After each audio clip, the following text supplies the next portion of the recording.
acoplado ao conceito de sustentabilidade, que é um compromisso moral que a gente tem com o futuro, com as gerações futuras. Então, da conformidade legal para uma conformidade mais filosófica, mais difícil da gente entender, daí a importância desses sistemas multi-stakeholders para que esse negócio que a gente está falando fique, de alguma forma, mais clara. Então, essa viagem da legalidade para a moralidade passa a maior influência, maior vulnerabilidade por falhas relacionadas às questões socioambientais, danos reputacionais, exposição a campanhas de marketing, importância, e cada vez mais se torna importante a proatividade no cumprimento desses estándares. Esses estándares, como eu disse, não são mais aqueles definidos pela lei, mas são aqueles acordados pela sociedade como um todo em sistemas multi-stakeholders. Muito importante incorporar o ativismo dos stakeholders na resolução de riscos e conflitos, da equidade econômica, a história toda de fair trade, do lobby transparente, ou seja, o mundo caminhando para a expansão da discussão da legalidade, para a discussão da moralidade. Então, naquelas palavras-chave, elas são adicionadas ao conceito de legitimidade, quer dizer, legitimidade significa o que eu estou fazendo é aceito pela opinião pública, e como nós conversamos, a opinião pública é extremamente educada, influenciada pela sociedade civil organizada, pelas ONGs, que passam a ser um elemento gerador de conhecimento extremamente importante na sociedade como um todo, é extremamente impactada pela questão da reputação, né? Grande parte do que nós ouvimos até agora tem a ver com essa busca da reputação, com a busca de imagem corporativa. A adesão a sistemas como esse são fortes elementos geradores de diversificação. O etanol é uma alternativa energética diferente do petróleo. Isso tem um valor muito grande, esse valor precisa ser capturado, e ele só é capturado se você efetivamente tiver legitimidade, credibilidade daquilo que você está dizendo. E, de novo, essa legitimidade, essa credibilidade só é atingida no momento em que essa concertação com a sociedade civil for atingida também. Gestão de riscos, no fundo, tem muita gente que fala, não, a discussão da sustentabilidade se resume à gestão de riscos, riscos ambientais, riscos sociais e riscos econômicos. Então, a gente pode ler toda essa discussão a partir da ótica da gestão de riscos, da gestão de passivos, como eu disse, passivos que migram dos legais para os morais, ou que se expandem dos legais para os morais, e tudo isso proporcionando, no fim, acesso a mercados. A discussão, então, que a gente propõe sobre proteção de ecossistemas é essa, ela está longe de ser a apresentação aqui de uma tese sobre o que deve ser protegido, o que não deve ser protegido, mas sim a proposição de que essa discussão seja objeto desses processos multi-stakeholders que envolvem todos esses elementos, e que, a partir dessa concertação, desse diálogo, desse processo difícil, a gente vai definindo de uma maneira mais clara, mais evidente, o que a gente está querendo dizer com essa história da sustentabilidade, traduzindo tudo isso em padrões de produção que são efetivamente aqueles que devem atingir o campo, atingir os produtores, e que tem que ser extremamente simples e fáceis de serem compreendidos. Obrigado.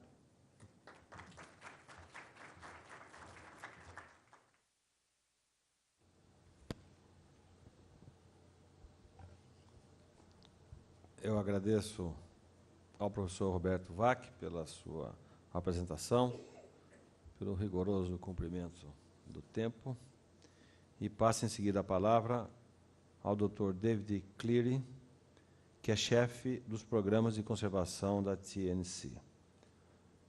O Dr. David é formado em Antropologia pela Universidade de Oxford, foi professor nas universidades de Edimburgo, Cambridge e Harvard, e atualmente trabalha nos projetos ambientais do Brasil desde 1999, exatamente na TNC. Com a palavra, o Dr. David Cleary.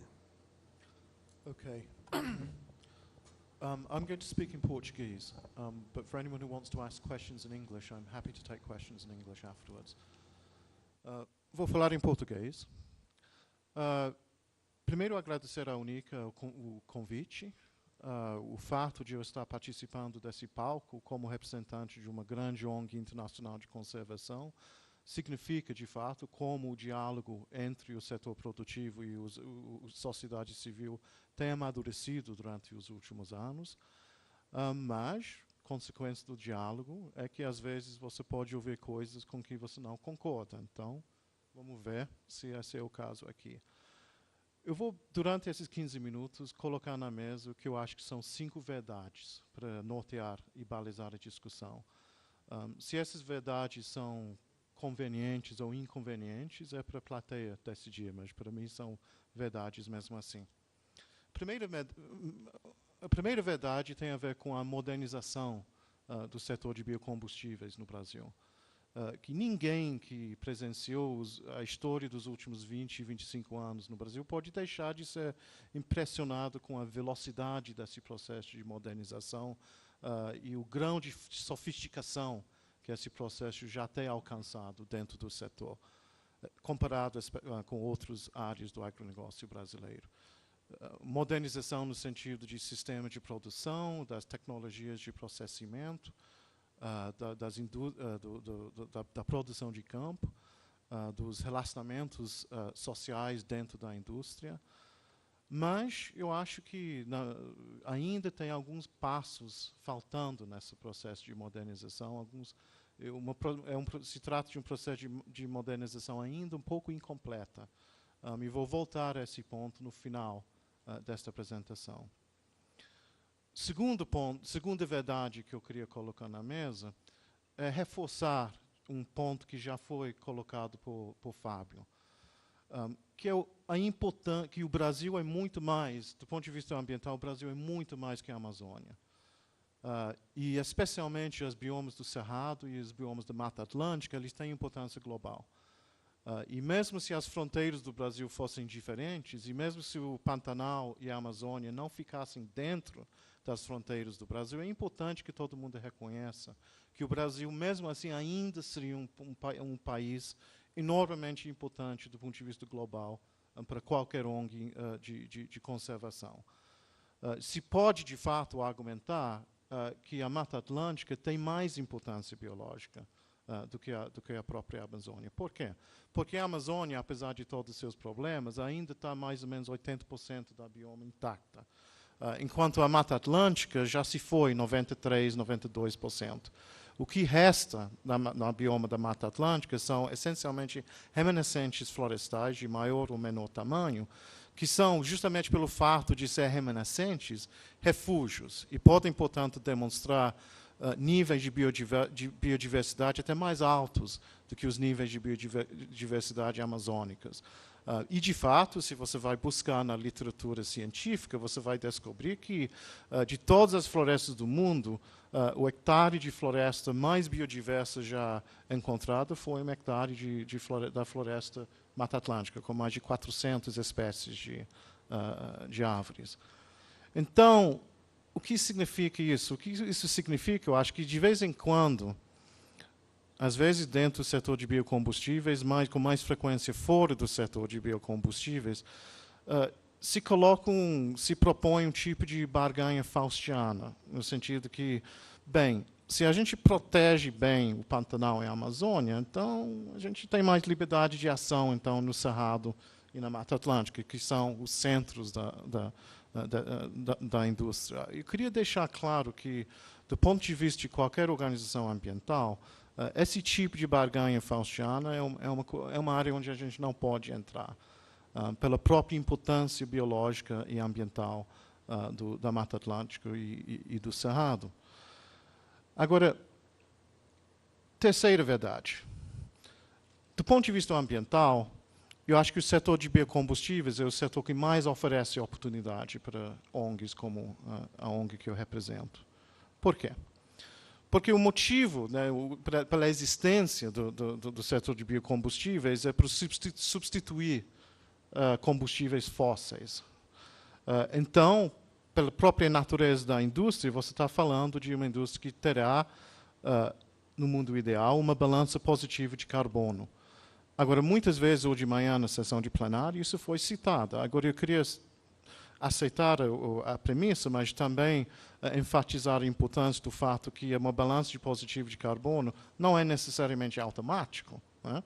Você tem que ter o sistema de produção corretos, que visam a questão de minimizar as emissões de carbono e, muito importantemente, né, considerando o tema dessa sessão, você não pode expandir a área plantada em cima de biomas nativos. Se você queimar florestas, se você queimar cerrado, você pode esquecer qualquer balança positiva de carbono. Você somente vai conseguir uma balança positiva de carbono expandida em cima de áreas já desmatadas há muito tempo. Isso é muito importante para o tema desse plenário, porque ele já sugere a função importante que o setor de biocombustíveis tem ou pode ter em termos da proteção de ecossistemas, justamente no sentido de canalizar a expansão agrícola e contribuir para a canalização da expansão agrícola para fora das áreas das matas nativas, intensificando a produção agrícola ao invés de estendendo e aumentando o alcance geográfico do uso de terra. Isso é fundamental. Eu acho que qualquer política de zoneamento, qualquer política de tentar, ao mesmo tempo, expandir a produção agrícola e maximizar a conservação, se você não intensificar desse jeito, você não vai poder conseguir alcançar esse objetivo.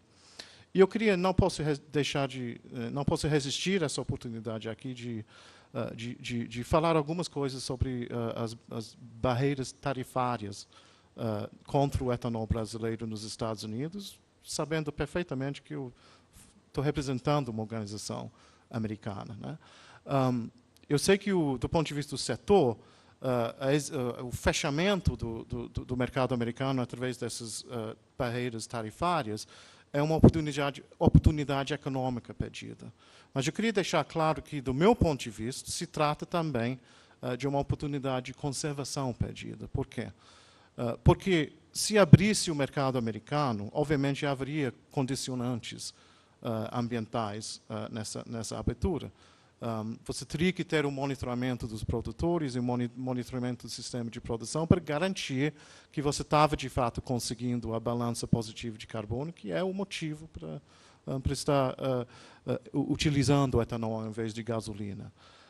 O problema, eu acho, é que vamos imaginar que essas barreiras caem, a gente sabe que o Brasil, a indústria de etanol brasileira responderia em escala muito grande. O mercado americano é grande o suficiente para realmente, por isso ser um grande motivo para a produção brasileira. E você teria, efetivamente, um setor estratégico do agronegócio brasileiro, trabalhando em escala, com produtores sendo monitorados, contribuindo no sentido positivo para a mudança climática, e assim fornecendo um exemplo extremamente importante para organizações como a minha e a sociedade civil em geral, e para os outros setores do agronegócio brasileiro, que são muito mais impactantes e negativos em termos do desmatamento e em termos da contribuição que eles fazem para a emissão de carbono, e dizer, olha, tem aqui um setor que está consciente do lado ambiental, que está produzindo de uma maneira responsável, que os produtores são monitorados, e vocês, está vendo? Não doe tanto, né, que seus colegas lá no setor de biocombustíveis podem fazer isso, então vocês também podem. E com isso eu acho que a comunidade da conservação também pede no Brasil com o fechamento do mercado americano. Bom, a quarta verdade que eu queria colocar na mesa é que, de fato, até agora, a expansão do setor de biocombustíveis e de